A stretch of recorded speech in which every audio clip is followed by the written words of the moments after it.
नमस्ते एवरीवन। आज से हम गुप्त कला स्टार्ट करने जा रहे हैं जो कि आपका इंडियन हिस्ट्री का पार्ट है and I hope this videos will help you.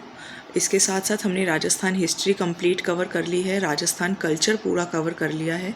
आप Rajasthan RPSC first grade second grade की प्लेलिस्ट है, आप उसे देखिए, आपको सभी वीडियोस मिल जाएंगी। तो अब हम हिस्ट्री स्टार्ट करेंगे। पहले एक्चुअली मैंने सोचा कि सिलेबस दिखा देती हूँ बट आज काफ़ी लेट हो गया, सो थोड़ा सा स्टार्ट करते हैं वीडियो। कल थोड़ा सिलेबस मैं आपको दोबारा से दिखा दूँगी। तो देखिए हमारे जो सिलेबस में है वो ये है गुप्त काल की कला, स्थापत्य, मूर्ति कला और चित्रकला।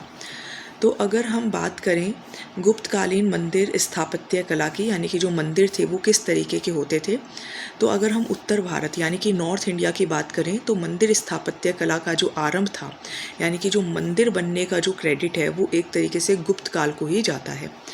स्टार्टिंग कैसे हुई? चबूतरे नुमा, यानी कि ऐसे चार दीवारी बोलने, जिसकी मान लीजिए कोई एरिया है और चौकोर है और थोड़ा सा धरती से ऊपर है, अपलिफ्टेड है, तो उसको चबूतरे नुमा कह देते हैं।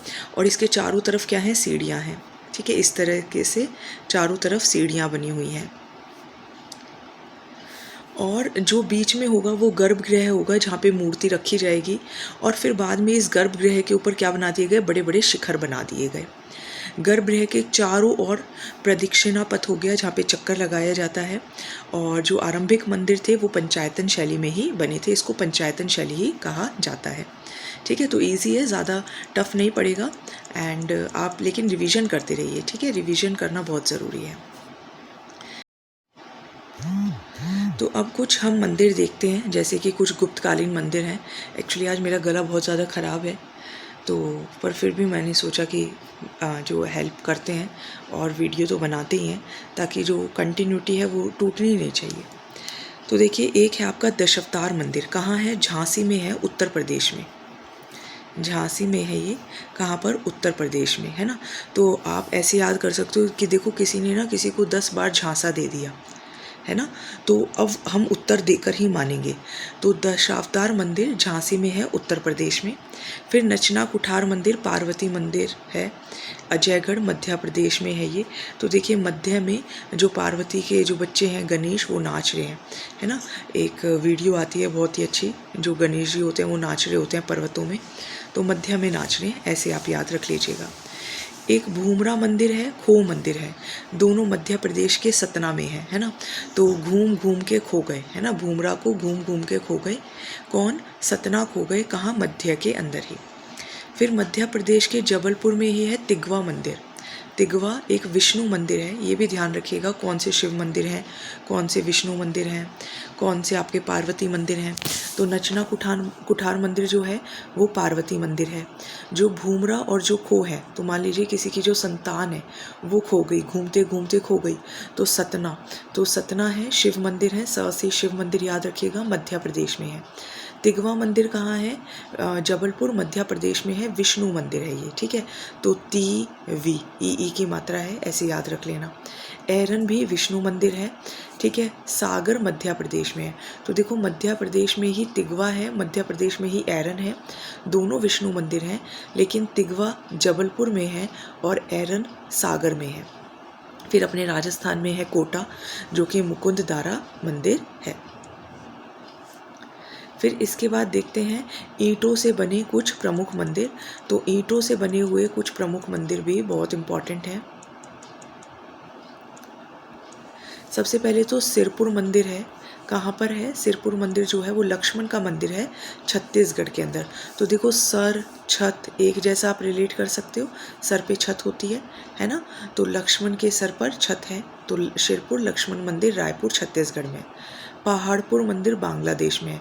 तो बांग्लादेश में तो पहाड़ जैसी मुसीबतें हैं, है ना, क्योंकि वहाँ पे आपने देखा होगा शेख हसीना या किस तरीके से उलट पुलट हो गया सब कुछ।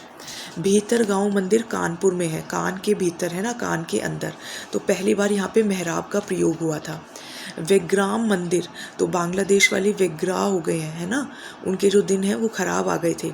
तो वेग्राम मंदिर दिनाजपुर बांग्लादेश में है, याद हो जाएगा, और कुछ मतलब नहीं है ना, ट्रिक्स का, बस याद हो जाएगा। चलिए अब देखते हैं मूर्ति कला।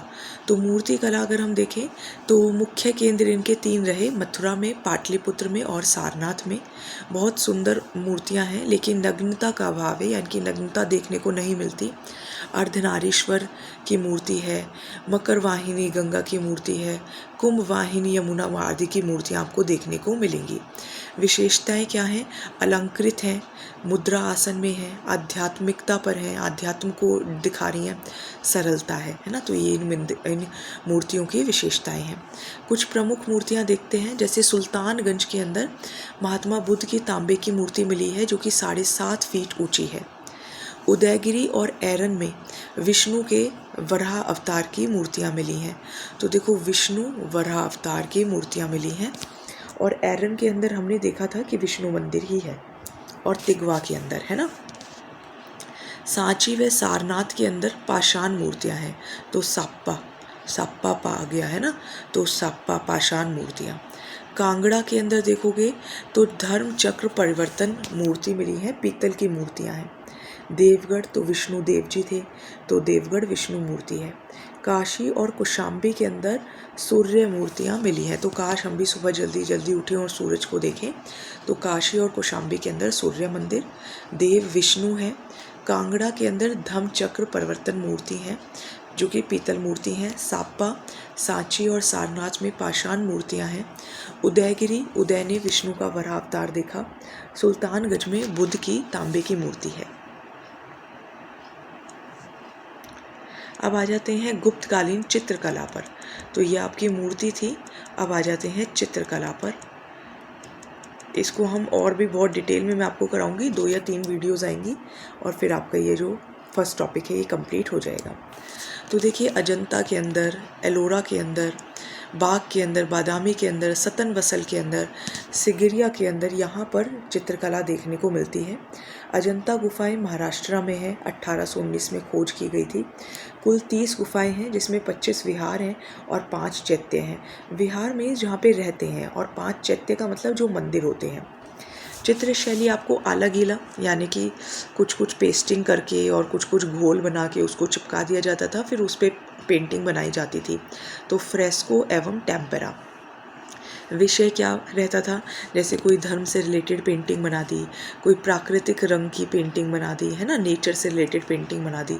तो इस तरीके की पेंटिंग्स देखने को मिलती हैं गुप्तकालीन के अंदर। अजंता कालीन के अंदर अब देखो कुछ गुफाएं हैं, ये मैं आज आपको थोड़ा सा स्टार्टिंग करा देती हूँ, लेकिन कल हम इसको कंप्लीट करेंगे। अलग अलग संख्या हैं गुफाओं की, और वहाँ पर क्या क्या देखने को मिलता है। तो जो गुफा संख्या 1 है, वहाँ पे क्या है, जो चालुक्य शासन थे पुलकेशिन द्वितीय, उनके द्वारा जो फारसी दूत हैं वो उनका स्वागत करते हैं। तो ये आपको देखने को मिलता है गुफा संख्या 1 के अंदर। मार विजय का चित्र देखने को मिलता है। जो बोधित्व, पद्मपानी, वज्रपानी, इनकी पिक्चर्स देखने को मिलती हैं। ठीक है, गुफा संख्या 1 के अंदर। तो देखो, फर्स्ट को जल्दी जल्दी चालू कर देते हैं। तो चालुक्य शासक कौन थे? चालुक्य शासक पुलकेशिन थे। और जल्दी जल्दी चालू करते हैं, है ना, ज़्यादा लेट नहीं करेंगे, पूरे बुद्धि का प्रयोग करेंगे। तो बोधिसत्व, पद्मपानी और वज्रपानी। सेकंड में देखोगे तो माया जो होती है वो स्वप्न देख रही होती है, और बुद्ध का जन्म हो जाता है इसके अंदर। तो ये मैं अब आपको कल कंप्लीट कराऊंगी, है ना। तो इसकी 3 वीडियोस आएंगी। पूरे सिलेबस को मैंने 3 पार्ट्स में जो है वो डिवाइड कर लिया है, हर वीडियो के 3 पार्ट्स। तो अब आपको कल इस वीडियो की 3 पार्ट्स आएंगे। ये फर्स्ट पार्ट था, सेकंड और थर्ड और आपको कल प्रोवाइड कर देंगे। तो आपका जो गुप्त कला है वो ख़त्म हो जाएगा। So thank you so much, and video को लाइक और शेयर ज़रूर करें। आज मैंने बहुत लेट वीडियो बनाई है, मेरा गला आज बहुत ख़राब है। आई होप आप थोड़ा सा बेयर कर पाएंगे। So thank you.